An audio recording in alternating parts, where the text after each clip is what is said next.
My name is Daren Caughron. I am the Legislative Manager for Sustainable Energy and Environment Programs here at the Friends Committee on National Legislation. I am based in Washington, D.C., and I'm so excited that we're co-hosting this, what's going to be an amazing call with my colleagues at the Mennonite Central Committee and the Church of the Brethren D.C. offices.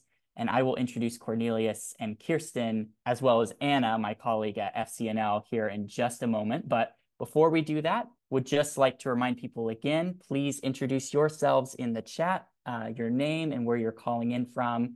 We'd love to make this a space where people can connect and maybe meet some new people or connect with some old friends. Just as context before we get started with this event, as the three traditional peace churches here in the United States, the members of the Religious Society of Friends, also known as the Quakers, the Church of the Brethren, and the Mennonite Church feel called to stand for peace worldwide.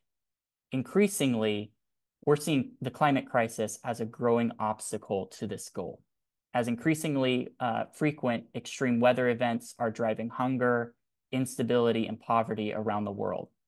All of these issues then combine to create instability and tensions within communities that then drive conflict and forced migration on truly historic, unprecedented scales. It's clear that we must work to stop climate change, and we specifically in countries that have historically contributed the most to the onset of the climate crisis, countries like the United States, have a particular moral obligation to do more to support communities in countries that are under-resourced to deal with climate change, yet often the most overburdened by its effects. So today, we are going to be hearing and learning from three really amazing panelists, and I'm so excited to have all three of you with us today. First, we will hear from Sibonokuhle Ncube, the Regional Co-Director for Africa and Europe at the Mennonite Mission Network. We'll then hear from Victor Odinda, Climate Solutions Partner Advisor in MCC's Cambodia office. We'll then hear from Lemmy Thomas Aniah, who is the Gender-Based Violence Coordinator at EYN Projects, which is part of the International Church of the Brethren Network. I'll then pop back in briefly to invite you all to take action with us to encourage and urge our governments to invest in international climate assistance, the critical funding that is really at stake, particularly at this point in time in the government funding process. And we'll talk more about that later. And then finally today, we'll finish the event with a Q&A session. So as you hear from panelists, as you're learning from these amazing folks and their experiences, please make good use of the Q&A section at the bottom of your screens. You'll either see a Q&A button on the bottom of the Zoom screen, or you might have to click the three dots, the More button, and then that will pull up the Q&A box. So enter your questions as we are going through, and we will try to get to as many of those as we can at the end of this session. And then finally, before I turn it over to Cornelius, I just want to give a quick shout out to my three amazing partners that have really been critical in putting this together. Kirsten DeMello at MCC, Cornelius Raff at Church of the Brethren, and my colleague Anna Guto at FCNL. Without you three, the co-creation and the co-leadership that you've given, we really couldn't have put this event together. So just a heartfelt thank you to all three of you. It's an honor to work with you all here in DC, and so thankful that we get to see this amazing event come to fruition. So with that, I will turn it over to Cornelius to get us started with introducing our panelists. So Cornelius, the floor is yours, my friend, and thank you again, everybody, for being here. Really look forward to a great session today. So thank you. Yeah, thank you so much, Daren. Really appreciate your lovely introduction here. Really got a great set of speakers lined up today. But before we finally get started, I want to shortly flag that this event is being recorded. So if you want to share or watch the recording after today's event is finished, please feel free to do so. We'll send out recordings to everyone who registered for this event afterwards. So yeah. With that being said, I finally want to introduce and welcome our first speaker, Sibonokuhle Ncube, who will further frame today's discussion and theme from a theological perspective. Sibonokuhle Ncube is Mennonite Mission Network's Regional Co-Director for Africa and Europe. She brings expertise from Zimbabwe and a scholarship from Anabaptist Mennonite Biblical Seminary to her role. For 20 years, she has worked in multiple themes and multiple actor programs in Africa and Europe, contributing to co-created solutions through multi-pronged actions for resilience building, including climate-smart agriculture, water sanitation, hygiene, and health promotion. Other works include protection of returnees, refugees, internally displaced people, orphaned and vulnerable children, climate finance governance, organizational development, and disaster risk reduction. She's a licensed minister of the gospel with the Mennonite Church USA, author and award-winning scholar practitioner. Sibonokuhle is the African liaison for the Mennonite World Conference's Creation Care Task Force and serves on various boards, including the Anabaptist Climate Collaborative, short ACC, and Camp Friedenswald. Her calling as an eco-womanist, practitioner, theologian, and social justice practitioner informs how she connects people and institutions to the beauty and power of God's shalom. Sibonokuhle, it's great to have you today. Please take it away. Thank you very much, Cornelius, for that kind introduction. I will proceed to share my screen today as I foreground our presentation.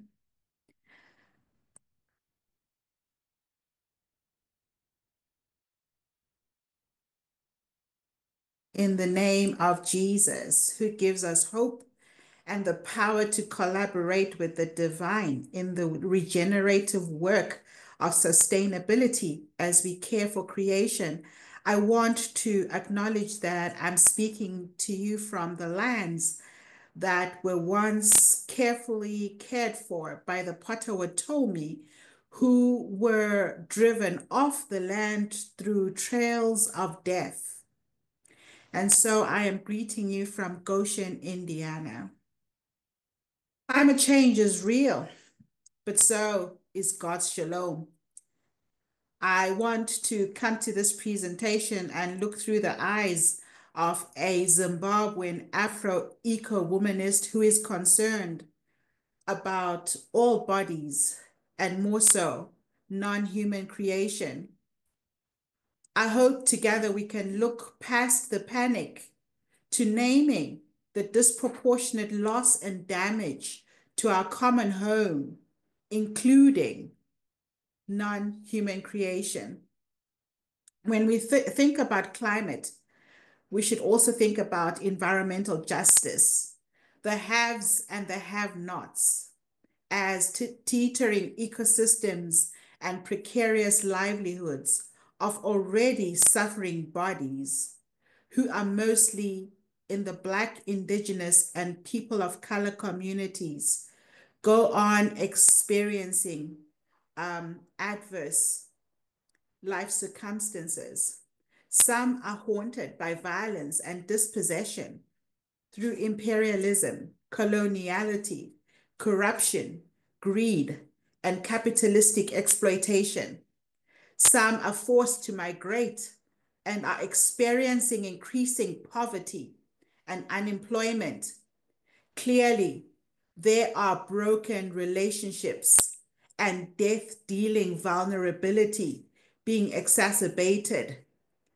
Broken relationships cause me to ask us to envision shalom, which is the God kind of peace that calls us to a right internal relationship, and particularly a right vertical relationship with God and a right relationship with others, being our neighbors and the created orders. I want to ask the question of what needs to change for all of us to usher in the God kind of peace, which is God's shalom. Riffing off Maurice Strong, who commissioned the first global State of the Environment report in the 1970s, and then later became the Under Secretary General of the United Nations, who noted, in the final analysis, our economic and social behavior is rooted in our deepest moral and spiritual motivations. We cannot expect to make the fundamental changes needed in our economic life unless they are based on the highest and best of our moral, spiritual, and ethical traditions, a reverence for life, a respect for each other, and a commitment to responsible stewardship of the earth. I'd also like to take us to 2006, where there was a meeting of Harvard scientists and U.S. National Association of Evangelicals. There, Professor Gus Speth of the Harvard School of Forestry and Environmental Studies said the following: I used to think the top global environmental problems were biodiversity loss, ecosystem collapse, and climate change. I thought that with 30 years of good science, we would address these problems, but I was wrong. The top environmental problems are selfishness, greed, and apathy. And to deal with these, we need a spiritual and cultural transformation. And we scientists don't know how to do that. And how correct he was, because this shift that we are looking for requires all of us to participate. I'd like to draw our gaze to 2 Corinthians chapter 5, verses 18 to 19, where I read from the Hebrew scriptures. All this is from God, who reconciled us to himself through Christ and gave us the ministry of reconciliation. That God was reconciling the world to himself in Christ, not counting people's sins against them, and he has committed us to the message of reconciliation. The biblical message in the New Testament invites us to faith in Jesus Christ, to co-embodiment of the new covenant that ushers in God's kingdom reign, where God has reconciled the world to God's self through Jesus Christ to restore shalom.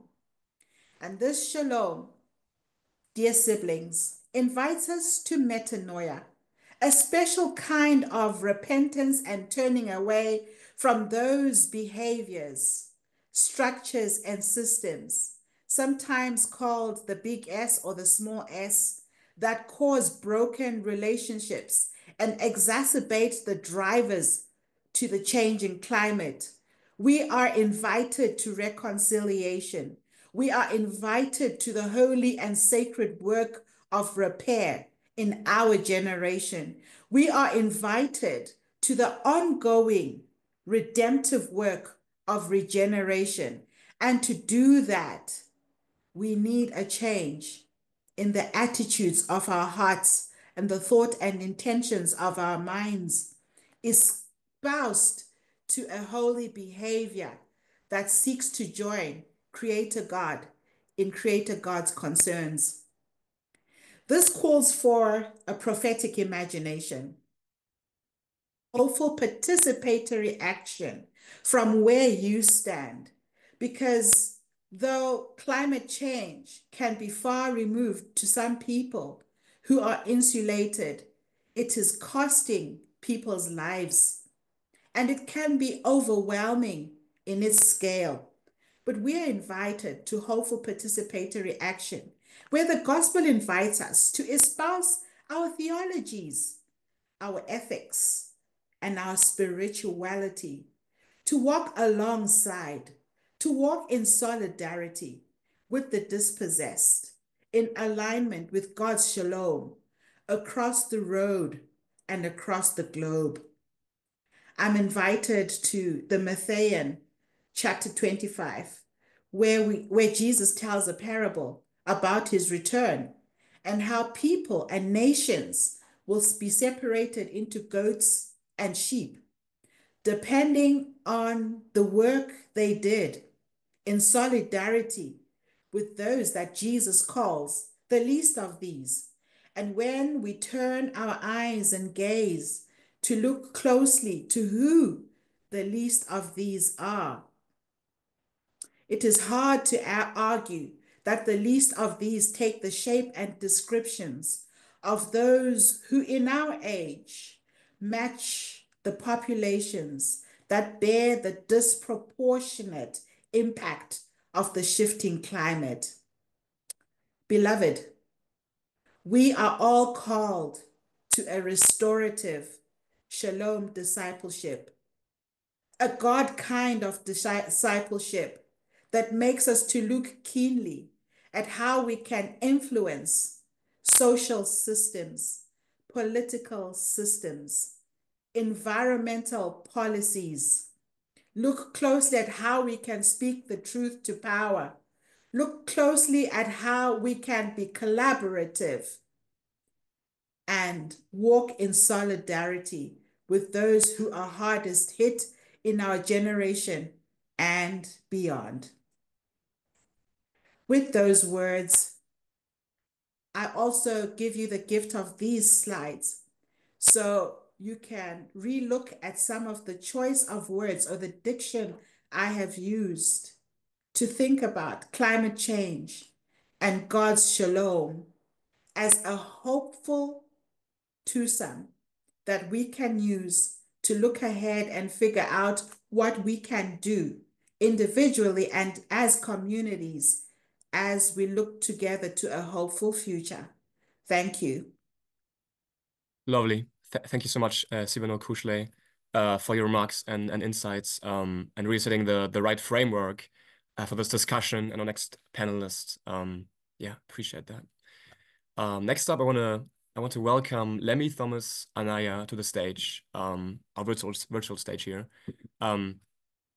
Lemmy Thomas Aniah is an experienced humanitarian professional with over 7 years of dedicated service in humanitarian and developmental implementation. Born and raised in Nigeria, Lemmy's passion for community development and protecting vulnerable populations has been a driving force behind his career. He's presently serving as the Gender-Based Violence, short GBV, coordinator for Ecclesiar Yanuvar Nigeria EYN projects, where he provides strategic direction for GBV initiatives and oversees program interventions. EYN Projects is directly affiliated with the EYN Church in Nigeria, the largest national body of the Church of the Brethren in the world, with over 1 million members. Lemmy's expertise encompasses a diverse array of fields, including protection mainstreaming, child protection, climate change programming, sexual and gender-based violence initiatives, and humanitarian assistance. His work has involved collaboration with a diverse range of stakeholders, including local communities, government agencies, and international organizations such as CARE International, Plan International, the International Organization for Migrant Immigration, IOM, and the United Nations High Commissioner for Refugees. Recently, he has been involved in providing humanitarian assistance to his community in Nigeria, as the country again is experiencing a terrible flooding crisis, a direct cause of climate change with many terrific humanitarian implications. He will shortly give you some more insights on how the climate crisis is specifically contributing to instability and the environmental disruption in his community. Welcome to you as well, Lemmy, and thank you for taking the time to be with us today. The floor is yours. All right, thank you very much, Cornelius. Yeah, so Nigeria is the most popular African country in Northwest Africa. It's particularly vulnerable to climate change. This is as a result of the rising sea level, the increased vulnerability to flooding, and also access to diseases and waterborne disease. Climate extremes amplify existing inequalities, vulnerabilities, and negative gender and social norms. A report highlights spikes in GBV during disasters and conflicts.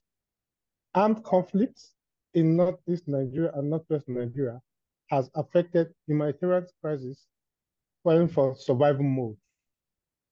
Next slide, please. All right, so according to the recent happening in Northeast Nigeria, we've seen and affected households and communities across Northeast Nigeria. A total of 404,000 people were affected by flooding in 3 states, that is Borno, Adamawa, and Yobe states. 157,000 households were affected. 529 people are injured, and these numbers are still on the increase and we have recorded over 239 deaths.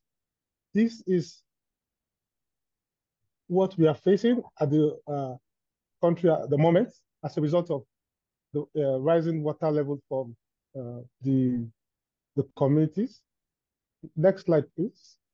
Yeah, so the flood has triggered a humanitarian crisis and affected over 1 million people who are now without essential services like food, shelter, water, sanitation, hygiene facilities, and non-food items. This situation has increased the risk of waterborne diseases and outbreaks, primarily due to inadequate sanitation and limited access to clean water. Next slide.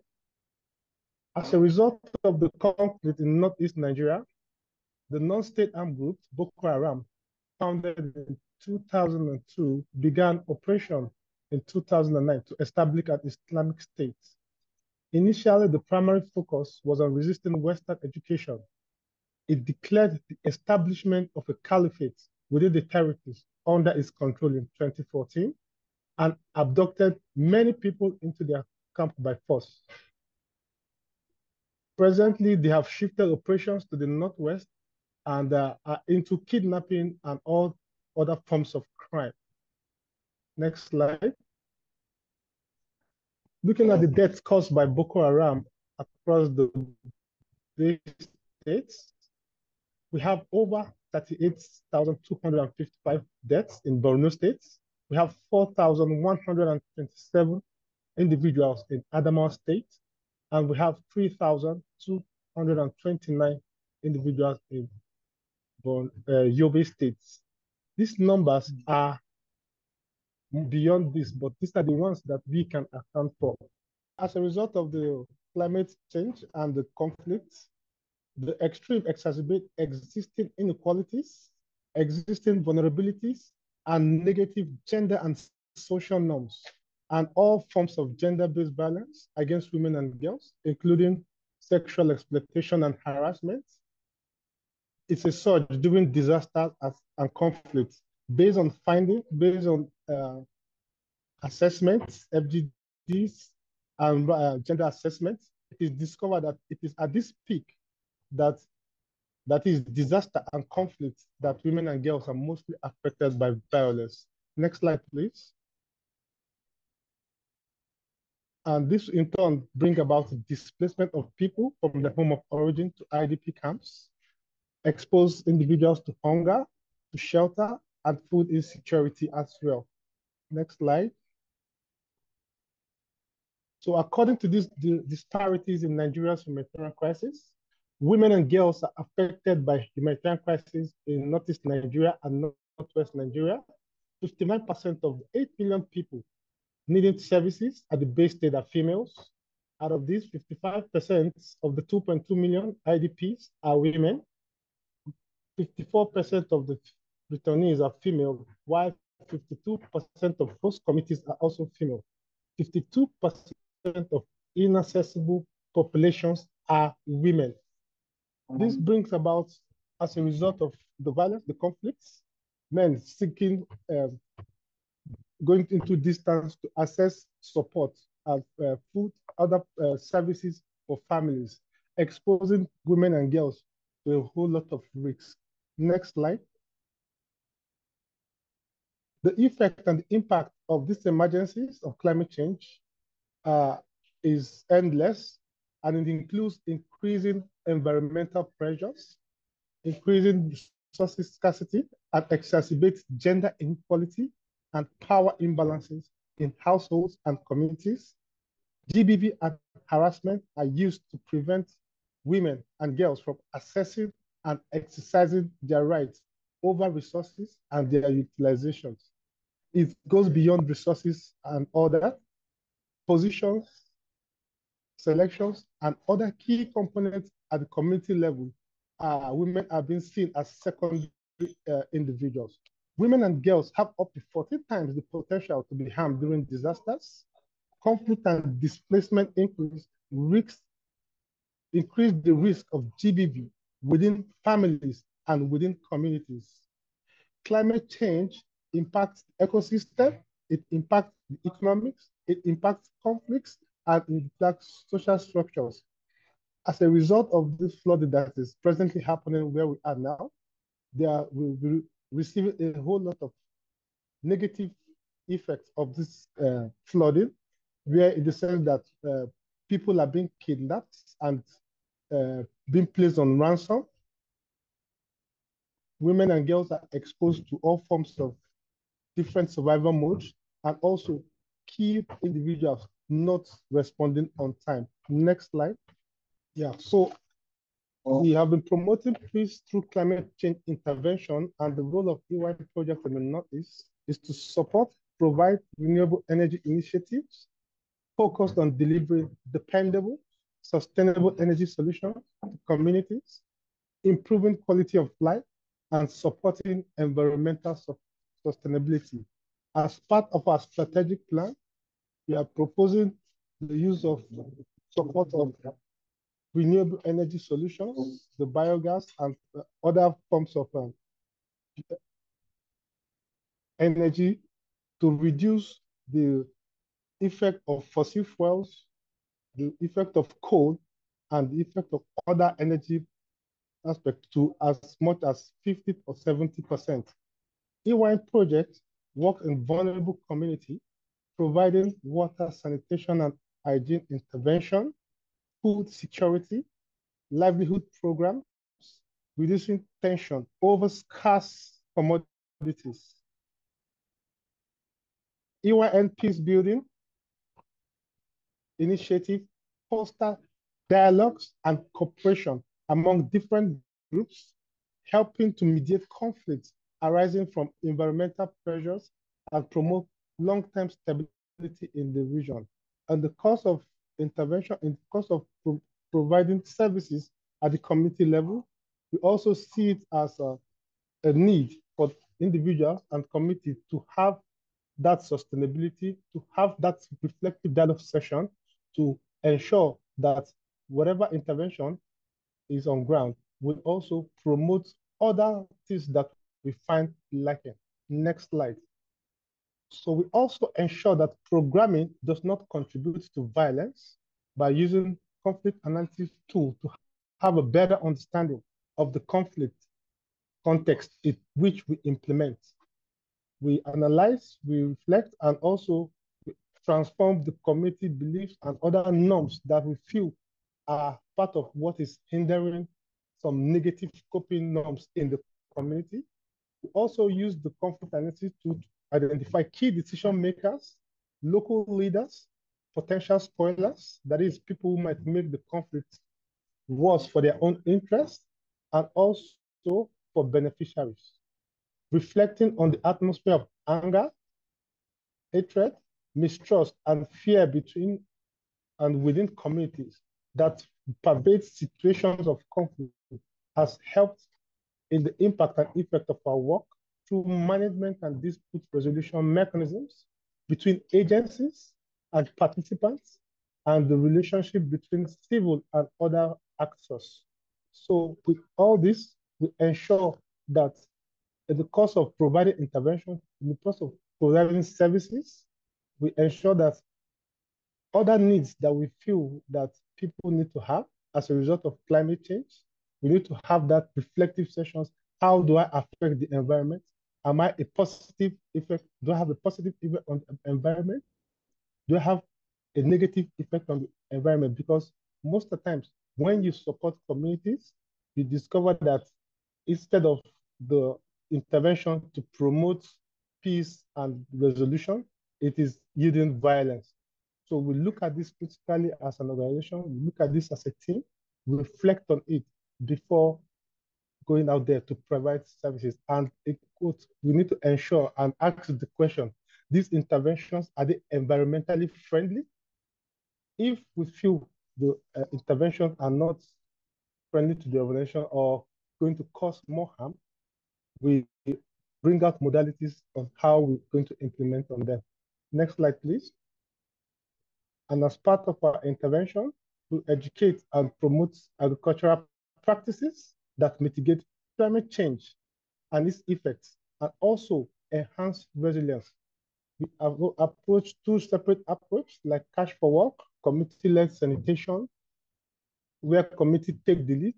We have committees that are the forefront leading on climate change to ensure that these are the impacts, these are the effects if these are not taken into consideration during the course of the community services. Next slide, please. As part of our intervention to promote climate change and a peaceful environment, we also enhance atmospheric resilience to climate change. That is, we engage in communities in tree planting initiatives to mitigate the adverse effects. We commemorate with the Tree Planting Day, the World Environmental Day, using that approach to inform and sensitize the government of the needs to look into the issue of climate change and also to ensure that the environment is well protected. Next slide, please. So during the course of our rehabilitation, that is areas that were affected by conflicts, we rehabilitate community infrastructure while we actively engage in peace building and dialogue sessions with stakeholders. We conduct in-depth critical reflective sessions, in-depth post-analysis, and also action plans have been taken at the end of some of these reflections to ensure that such incidents doesn't reoccur and also promote peace and stability at the community level. Next slide, please. So we also promote other key activities and key components at the community level, where we have women-led intervention, women being part of decision-making, women being part of leadership, women being part of consultation. We also guide them with some male alliance by conducting reflective sessions, by conducting some social analysis and acting on these interventions to ensure that gender-based violence, conflicts, and other negative norms at the community level are addressed to the best point. Next, please. As part of our activities as well, we collaborate with school authorities to raise student awareness about GVV and the effect of climate change on our environment and implications for the future.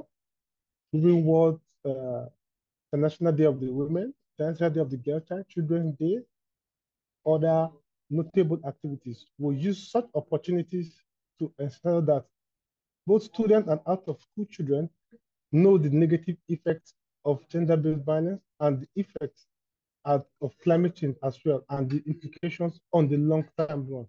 Next, please. So climate change exacerbates existing social and economic and gender inequalities in Nigeria, deepening the humanitarian crisis.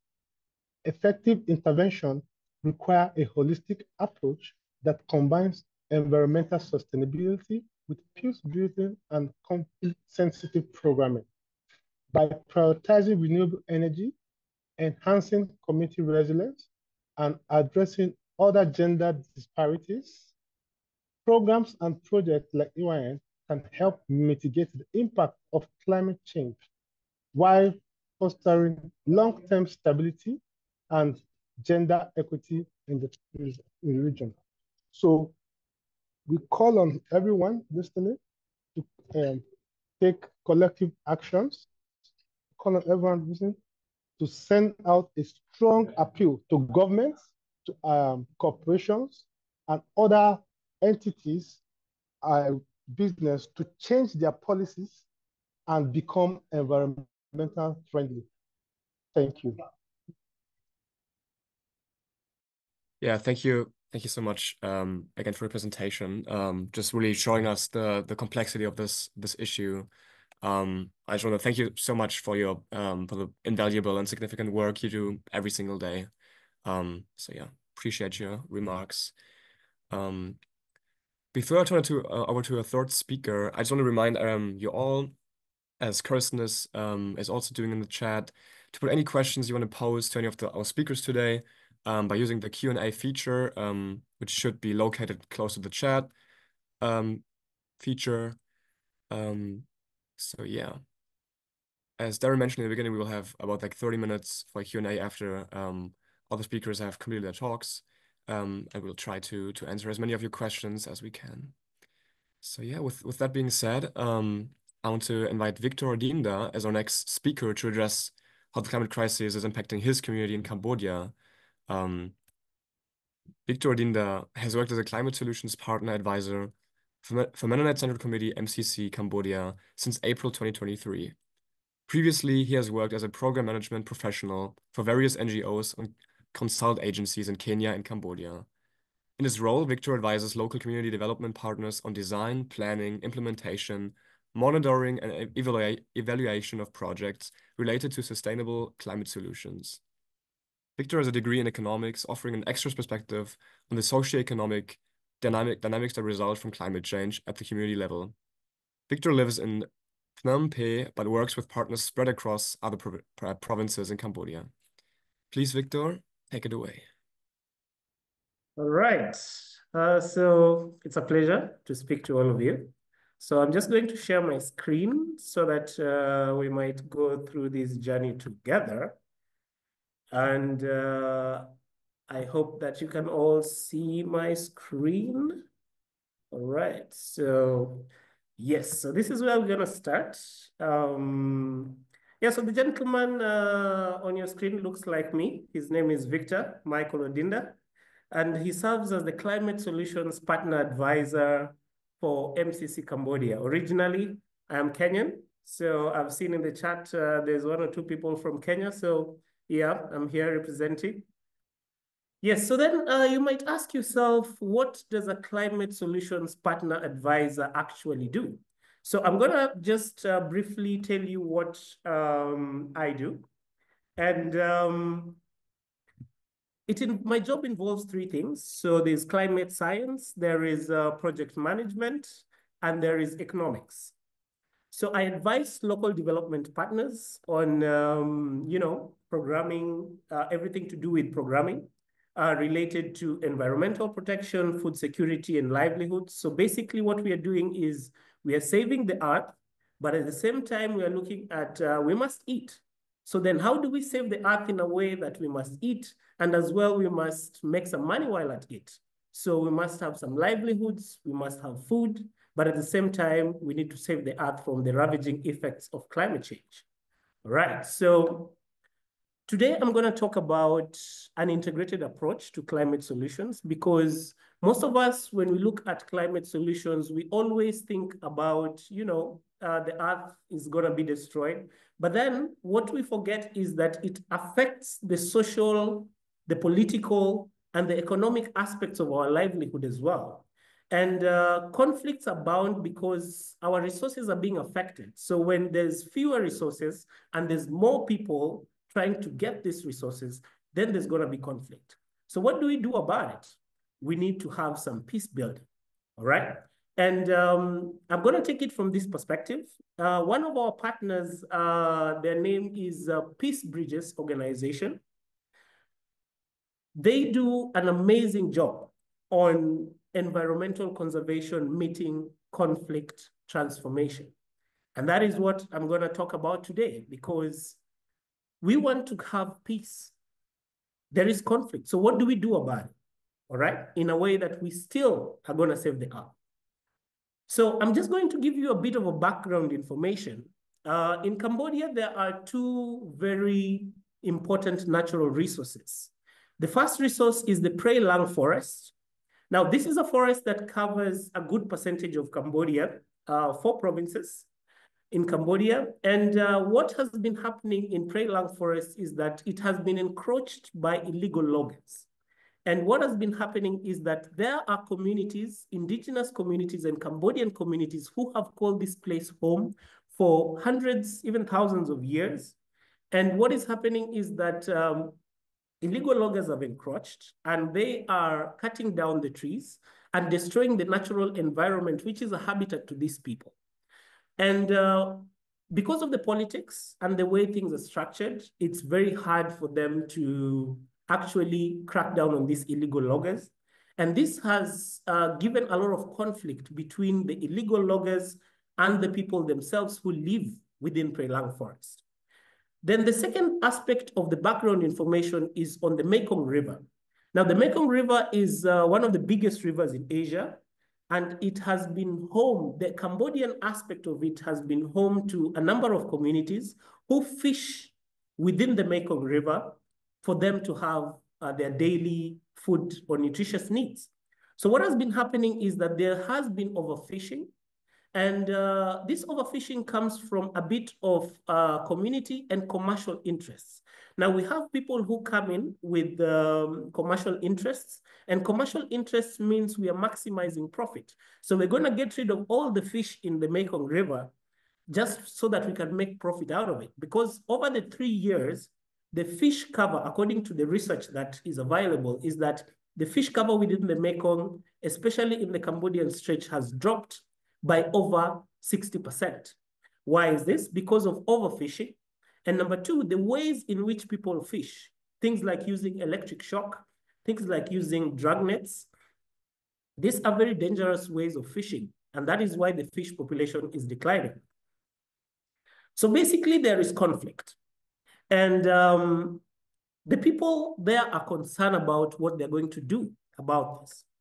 So MCC comes in, and through our implementing partner PBO, they have devised a 5-point approach, which is an integrated response method to this crisis.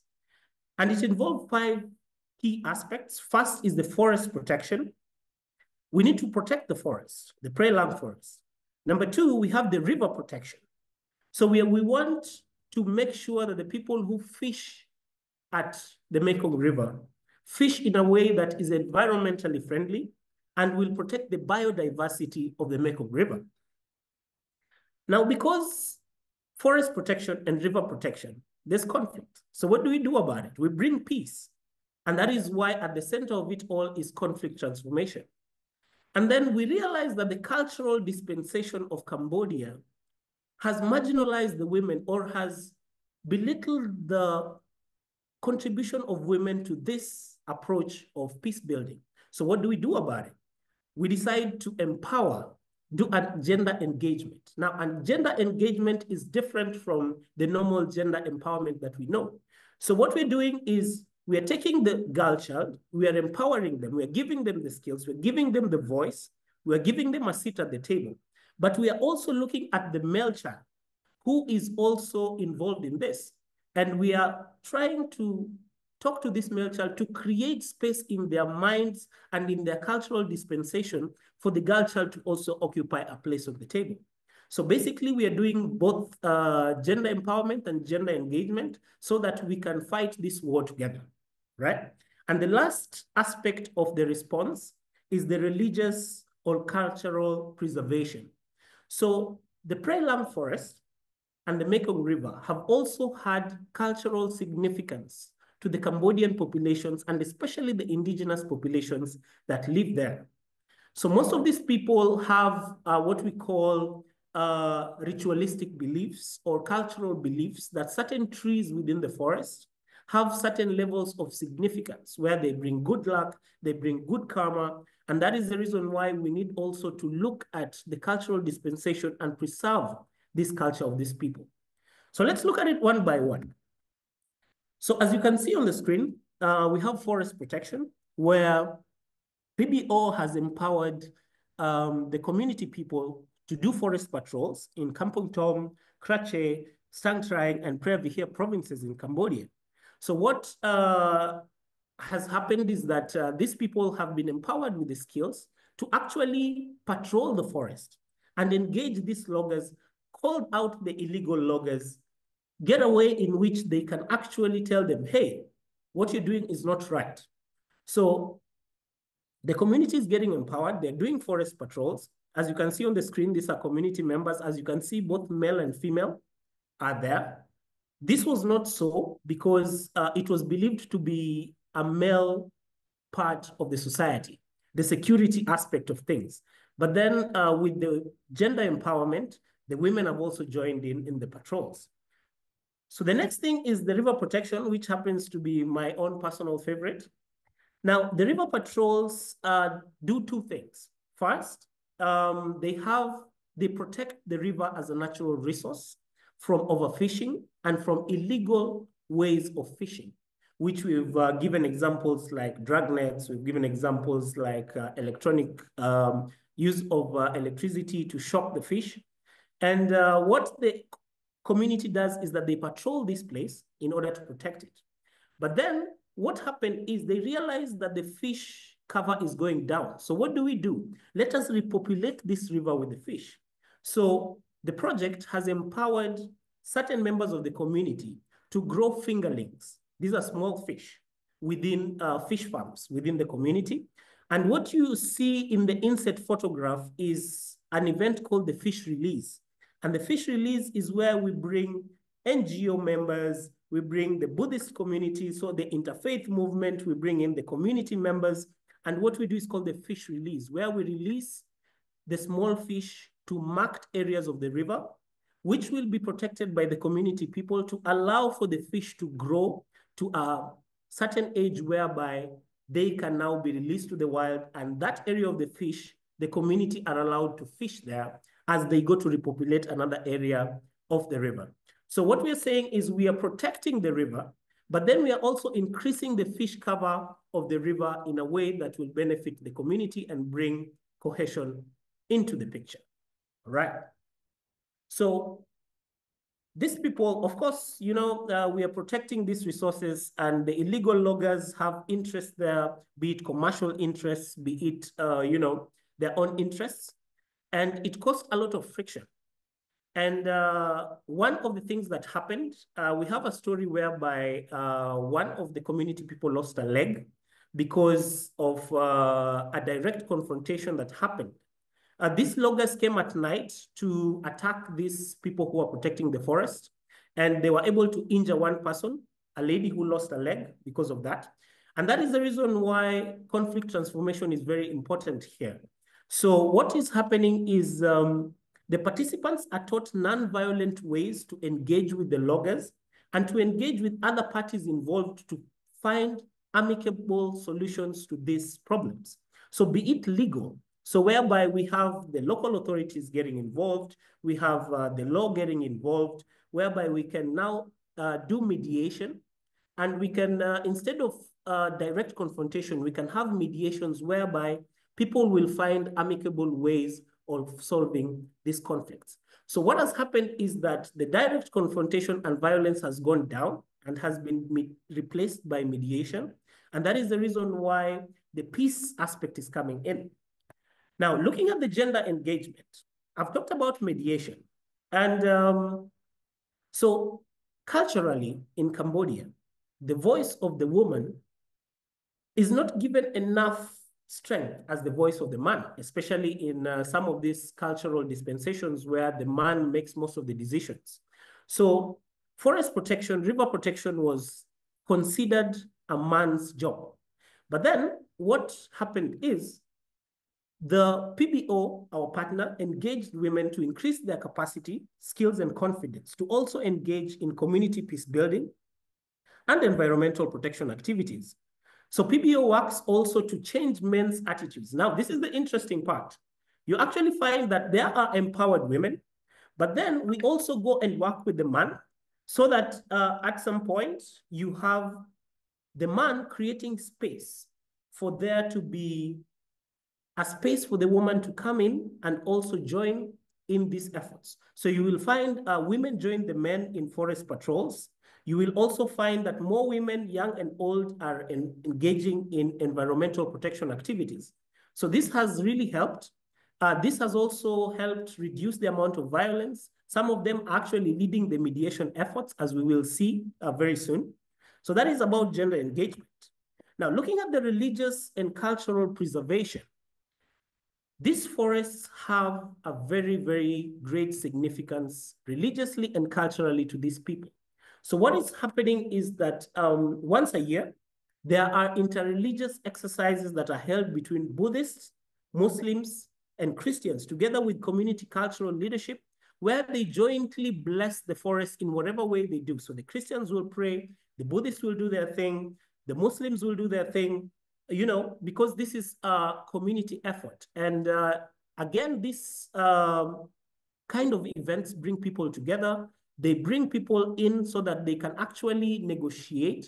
Actually, the local authorities come, and also some of the loggers actually come in, which is something that is really something that we're proud of.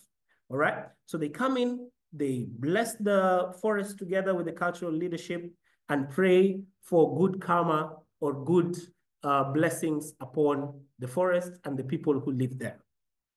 So then you might be asking yourselves, so how do we put this into practice? I'm going to tell you a story about Miss Chimsoka. Miss Chimsoka is, her role is that she has played a pivotal role in organizing some of the events that I talked about, like Plantation Day, the Interfaith Harmony, and the Release Week. So her effective communication and coordination have led to significant student and community involvement. So here we have different stakeholders. We have children, we have grown-ups, we have schools, we have local authority, we have the NGOs, we have the local community, we have the indigenous population who live in this forest. And she has played a pivotal role to bring them together. Makiu, she is, as a result of the gender empowerment program that is part of the integrated approach to this problem that we're having. So these are fruits of the labor of the project. So how does she do it? She does it through developing relationships between school administrations, between the local authorities, between other stakeholders, and bringing them together for these activities. So some of the benefits, students and community. So the tree planting initiatives have provided long-term environmental and educational benefits. They have also fostered a sense of community involvement as well. And if you look at it from the Interfaith Harmony Week, where, you know, today is, we have a collection of churches that we've come together. So I'm gonna really base my talk here on the Interfaith Harmony Week. So this event promoted respect and unity among different faiths and encouraged community development. Ms. Soka's leadership in organizing this event underscores her commitment to inclusivity. So Cambodia is 90%, almost 90% Buddhist. And there are Muslims as well who are the charm. There are Christians as well, the likes of us. There are people who worship culturally. So just her work in bringing all these faiths together is something that has been of great use towards this cause. So then you're going to ask yourself, why are we here? You know, when I came to the US to talk about climate change in the Global Voices Initiative, where I actually met the organizers of this event, many people in the Global North were asking, so how do we get involved? So the first way you can get involved is to talk about it. You know, climate change has been left as a topic to be talked about by politicians, to be talked about by business people, to be talked about by, you know, professors and in research labs trying to save the planet. But then we want to bring this conversation to your houses. We want to bring this conversation to your pulpits in the churches. Talk to people about climate change. Let it be an everyday topic, not just a topic that is out there in the news, but an everyday topic of your lives. The second way you can involve yourself is through advocacy action, what we are doing today. So, you know, the biggest emitters are from the Global North. And what we'll do as people in the Global North is to talk to your governments, talk to them to support climate change initiatives within the scope of the whole world in order for us who are low emitters but are feeling the effects of climate change to be able to benefit, because you have resources that you can use to combat this challenge. So advocate for it. Now, the third thing is you yourself be the change. Now, there is a very nice friend of mine, Mr. Gecko there, who says recycling takes a little effort on your part, but makes a big difference to the world.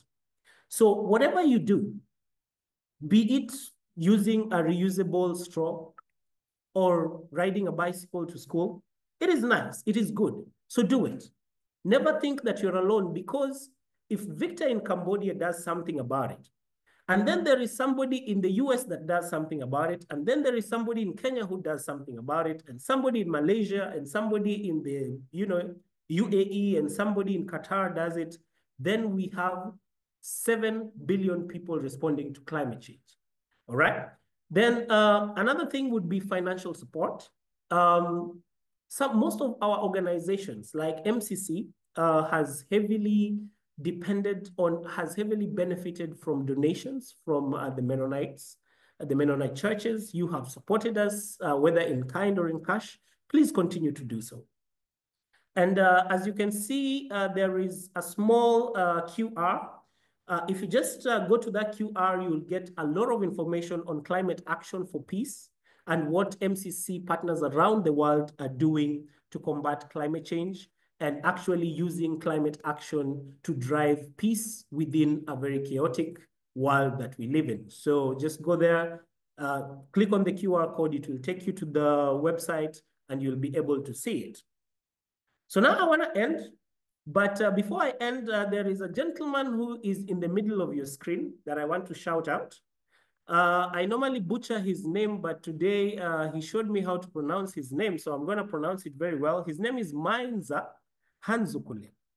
Now, this gentleman is from Zambia, and he joined us in Cambodia almost at the same time as me, and he's the Peaceful Education Coordinator of MCC Cambodia. Now, he has been instrumental in bringing in the peace aspect of things. So I don't work alone. I am in the climate solutions, but he brings in the peace aspect. So we work together, and I would say a lot of credits to him. I would like to shout him out, and also the work we do and the whole of MCC Cambodia. And I will end that. If you'd like to have more information about it, please feel free to drop us an email and we'll get back to you. So thank you so much. Me and my Mickey Mouse friend, we thank you for listening, and back to you. Thank you so much. All right. Awesome. Thank you so much, Victor, for this presentation and the little call to action at the end. Just a reminder for folks, we'll be sending out, along with the recordings after the meeting, materials and presentation from the panelists. So no worries if you don't catch the links or any materials on the chat right now. Yeah, just wanna thank you again, for your tremendous work you're doing every day. Really appreciate that, and in leading your community in the fight against this multi-layered crisis of the climate crises, with this like holistic approach. So yeah, thank you so much. We're already over an hour in, so I guess we're heading to our last speaker as we're closing down. I want to invite Daren Caughron again as our last panelist, who earlier today so kindly introduced us to this event. Just want to shortly introduce him again. Daren Caughron is the Legislative and Manager for Sustainable Energy and Environment at the Friends Service Committee on National Legislation, short FCNL. Daren lobbies Congress to support action to respond to the climate crisis and prevent the further degradation of our communities and our planet. Originally from Missouri, he graduated from Missouri State University with a BS in Political Science and Communications in May 2020. His studies focused on U.S. foreign policy and politics in Latin America. Prior to joining FCNL, Daren was the International Policy Analyst for Bread for the World, where he built and ran the climate change legislative program for the organization. He also chaired the Interfaith Working Group on Foreign Assistance, a collective of 50 faith-based organizations focused on advocating for robust U.S. funding of poverty-focused development assistance. Daren will now more narrowly speak on how everyone joining us from the US today can contact the members of Congress and urge them to support international assistance for communities and countries that are disproportionately affected by the climate crises. He will touch on how to amplify the voices of international community leaders such as Lemmy and Victor, whose communities are, as we have heard today in the presentations, dealing with the impacts of our reckless contribution to global pollution every single day. Daren, I want to thank you again for this collaboration and making this event possible. So yeah, take it away. Awesome. Well, thank you so much, Cornelius, for that introduction. And thanks again to our amazing panelists who have shared their expertise and their insights on this complex nexus. I'm sure we've all learned something new today. For me, I think one of the best takeaways that I've learned from this is just understanding deeper how climate change is already exacerbating pre-existing inequalities and the complex nature in which all of these issues interlink with each other. And I can't wait to hear more during the Q&A. So just as a reminder to folks to please make good use of that Q&A box. We have some great questions already, and looking forward to a great discussion shortly. So one thing, in addition to what I've previously said, I hope we take away from this event is that faith communities around the world, and in particular, faith communities in the Global South, are certainly doing their part to respond to the climate crisis. But now really is the time for the world's richest countries, such as the United States, to do its part to support these communities. Now, we at FCNL, the Church of the Brethren, and MCC, we work on many different climate policy issues here at the federal level together. And we've made enormous strides in reducing emissions here in the United States in recent years with the passage of bills like the Inflation Reduction Act. We know it's not enough. We know we need to do more here domestically. But certainly one of the biggest glaring gaps that we have in U.S. Climate action, and one of extreme urgency this year in particular, is international climate assistance. And that sounds like a complex term, but really all international climate assistance is the money, the funding that rich governments provide to countries and communities in the Global South to mitigate the impacts of the climate crisis in their own communities and to adapt to the climate changes that are already underway, as we've learned about today. In the next government funding bill, which is due by the end of this year, we are urging the U.S. Congress to protect and expand these critical investments in international climate assistance. We can't afford to wait. The climate crisis is already here. It's already affecting our neighbors, our brothers and sisters around the world. It's already affecting God's creation, this earth. We must act now. Both action alerts will allow you to send emails to your representatives and your senators, or to your MP if you're a Canadian friend joining us, that will allow you to voice your support for this critical funding in government funding bills this year. I will put the action alerts in the chat here, so feel free to visit those 3 particular websites, fill out those action alerts if you feel so inclined. We will also be sharing these in the email that we send to folks that have RSVP'd to this event after the fact. And also encourage you, if you're watching this recording after the fact, hopefully we will have these in the video description below so that you can easily access all 3 of these links as well. So thank you again for joining us. Thank you for helping spread the word for the importance of these investments. And I am looking forward to a great, robust Q&A session. So I will turn it over to my colleague Kirsten at MCC to moderate us through the Q&A. So Kirsten, the floor is yours, my friend. And thank you all again so much for this amazing session. Yes, thank you so much to Sibonokuhle, to Lemmy, to Victor for just enlightening us on that connection between climate and conflict and peace, and especially hearing about those the exacerbation of the inequalities and gender inequalities. So really appreciate all that you've brought to this. We have a question just to start us off for Sibonokuhle. What are some of the specific examples of the discipleship practices that we can live in, that can live into the metanoia that you talked about, necessary for the climate crisis? And I remember you saying that the metanoia is that special kind of repentance and turning away from all of those different systems and structures that are the cause of these broken relationships with the earth. So what are some of those examples, specifics of practices to live into that? Thank you very much to Douglas Day Kaufman for asking the question, and to you, Kirsten, for articulating it so well. I suppose our metanoia also depends on where we are standing at individual level. I think the book of Isaiah offers a very special response, which is almost as specific as some of the work mentioned in Matthew 25, verses 31 to 46. And I just want to read the following. It says, Is this not the kind of fasting I've chosen, to loose the chains of injustice and untie the cords of the yoke, to set the oppressed free and break every yoke? Is it not to share your food with the hungry and to provide the poor wanderer with shelter? This is also talking about immigrants there, if you may. When you see the naked, to clothe them, and to turn away from your and not to turn away from your own flesh and blood.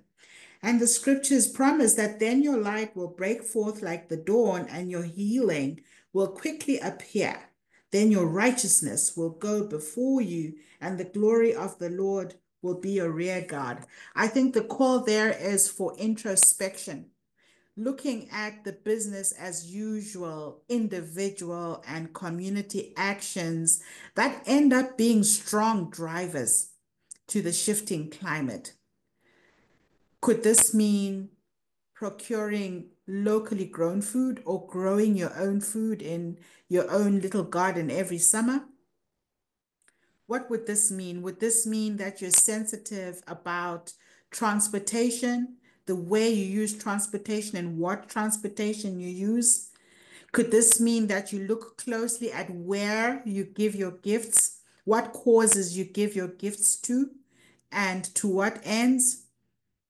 Looking at, say, the project Drawdown, and you can check this out online, they give us a list of impactful actions at individual and community level. And one of those, I think, have already been listed or been articulated in the two presentations by Lemmy and Victor, which is the education of women and girls, or contributing to alleviation of gender-based violence.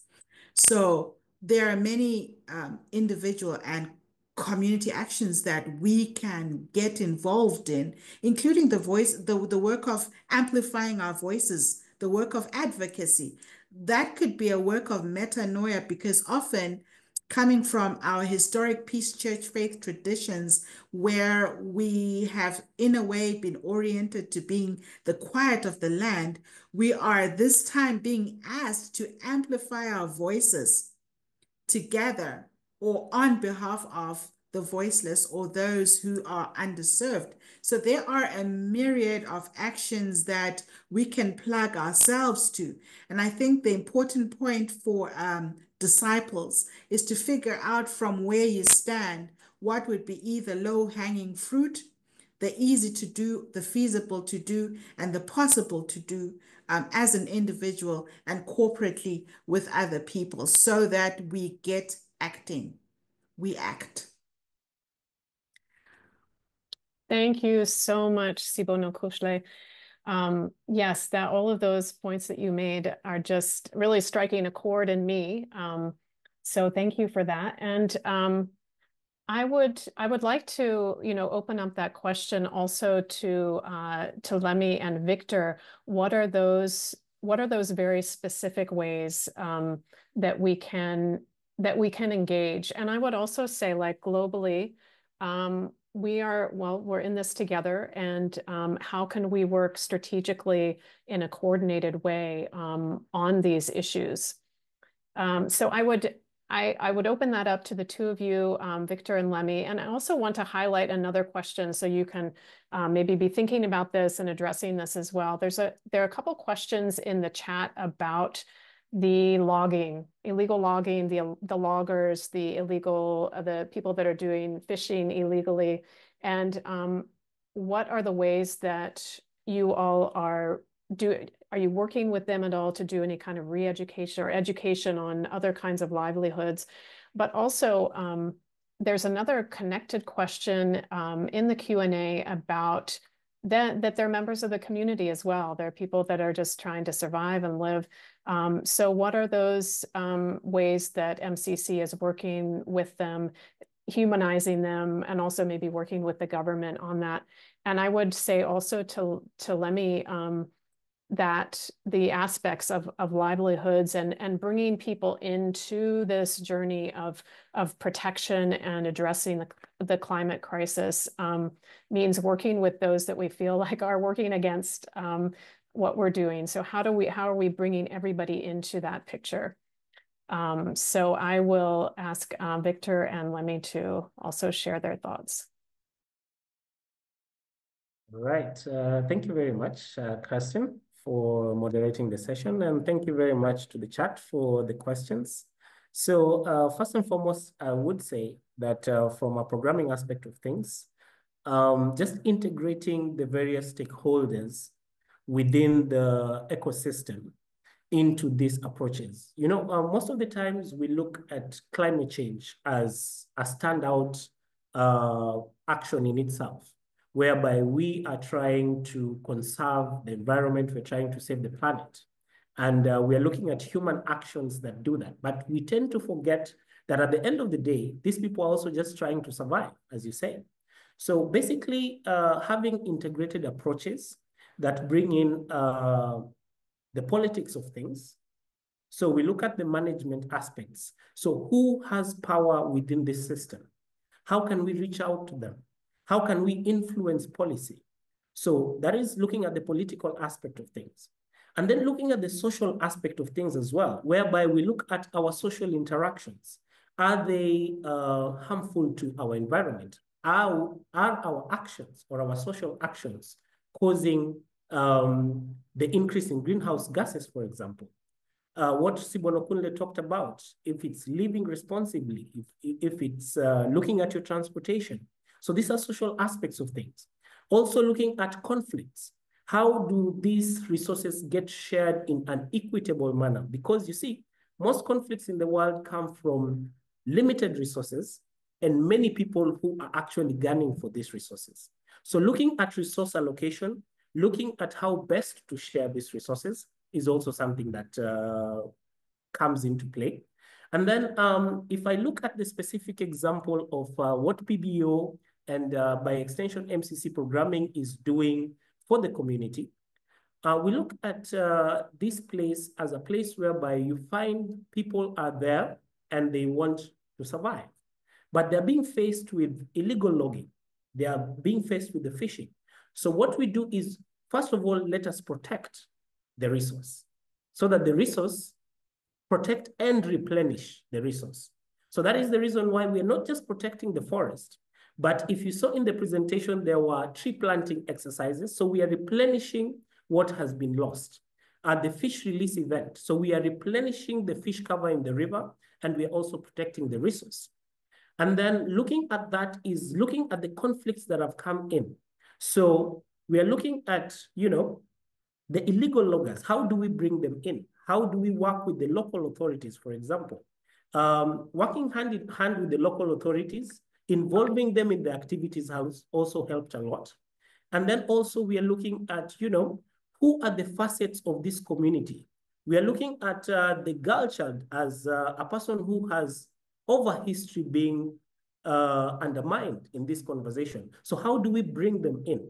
So just having this holistic integrated approach to programming where you have experts coming in from all fields, and we are saying that climate change is just not a save-the-earth issue, but it is a political issue. It is a social issue. It is, you know, it is an issue that affects our daily lives. So how do we do and how do we respond to it? So that is, again, with MCC outside the peace project, we also have food security. That is a major concern. So our development partners work with food security. We also have livelihoods, whereby we're looking at alternative sources of income. So we have vocational training programs, whereby we're telling these people, do not go and destroy the environment. Here is a skill that you can use. For example, vocational skills. Like our vocational training programs train things like, you know, aircon fixing, motor fixing, tailoring, and all these other things. So we are providing a skill to these people that is at their level and telling them, hey, you can actually leave the environment alone, but still make some money and still have some food using the same environment. Yeah, thank you. Back to you. Thank you, Victor. I want to invite Lemmy in if you would also like to share your thoughts on this. Yeah. So I think in line with what Victor said, what we're doing is not different from what is actually going on there as well.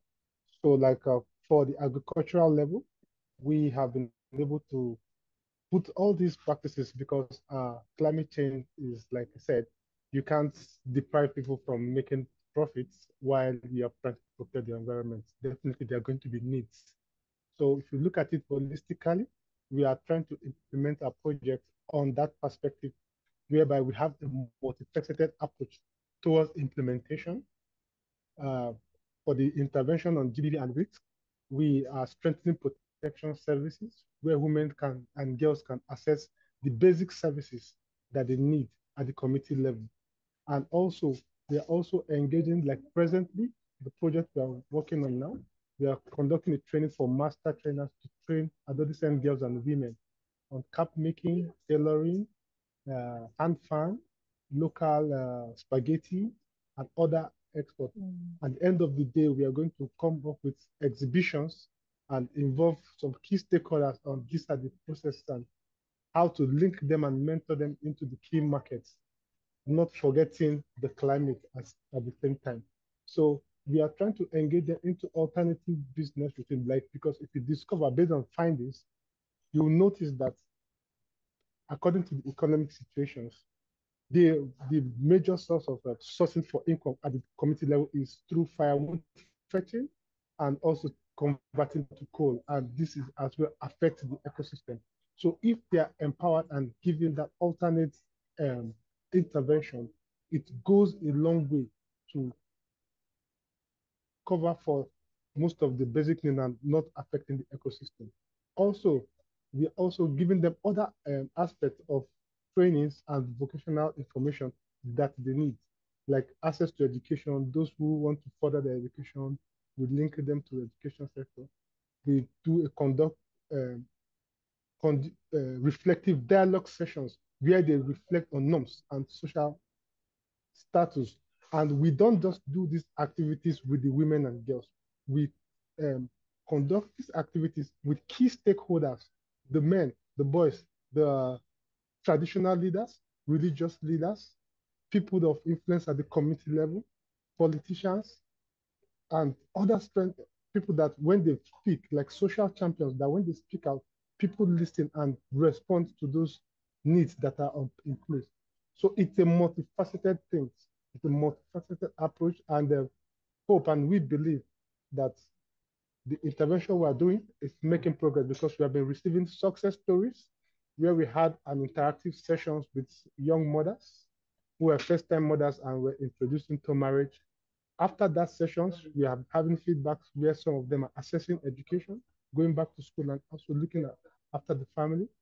Young girls and women have developed skills for recycled, like reusable sanitary pads, which they are using to empower themselves, because initially these things are bought with money and it exposes them to a lot of risk.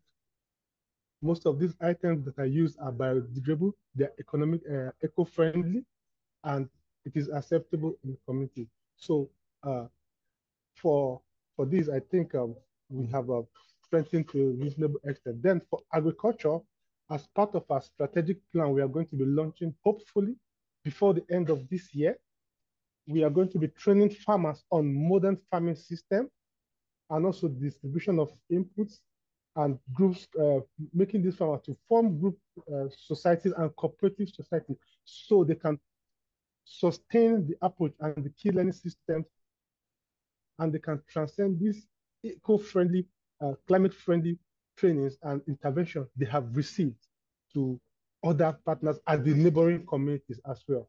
Thank you. Thank you so much, Lemmy.